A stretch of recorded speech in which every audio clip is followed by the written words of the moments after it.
മനുഷ്യനായി നമ്മുടെ ഇടയിലേക്ക് ഇറങ്ങി വരികയും തന്റെ കൃപയാൽ മനുഷ്യവംശത്തിന് ഉന്നതമായ ദിവ്യരഹസ്യങ്ങൾ നൽകുകയും ചെയ്ത രാജകുമാരന് നമുക്ക് നന്ദി പറയാം.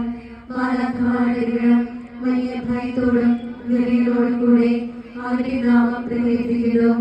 വലിയ വിസ്മയത്തോടെ നമ്മോട് ചേർന്ന് അവർ സ്തുതിക്കുകയും കർത്താവ് പരിശുദ്ധൻ, ദൈവം പരിശുദ്ധൻ, അനാദി മുതലുള്ളവൻ പരിശുദ്ധൻ എന്ന് ഘോഷിക്കുകയും ചെയ്യുന്നു. പരിശുദ്ധ കുർബാന നമ്മൾ നിൽക്കുന്ന സ്ഥലത്ത് കൊണ്ടുവന്ന് തരുന്നതാണ്. പന്തലുകളിലേക്ക് കൊണ്ടുവരികയില്ല എന്ന കാര്യം ഓർപ്പിക്കണം. പന്തലുകളിൽ നിൽക്കുന്ന ആരെങ്കിലും ഉണ്ടെങ്കിൽ പരിശുദ്ധ കുർബാന സ്വീകരിക്കാൻ താല്പര്യമുണ്ടെങ്കിൽ പള്ളിയുടെ കയറുവന്ന് സ്വീകരിക്കണം.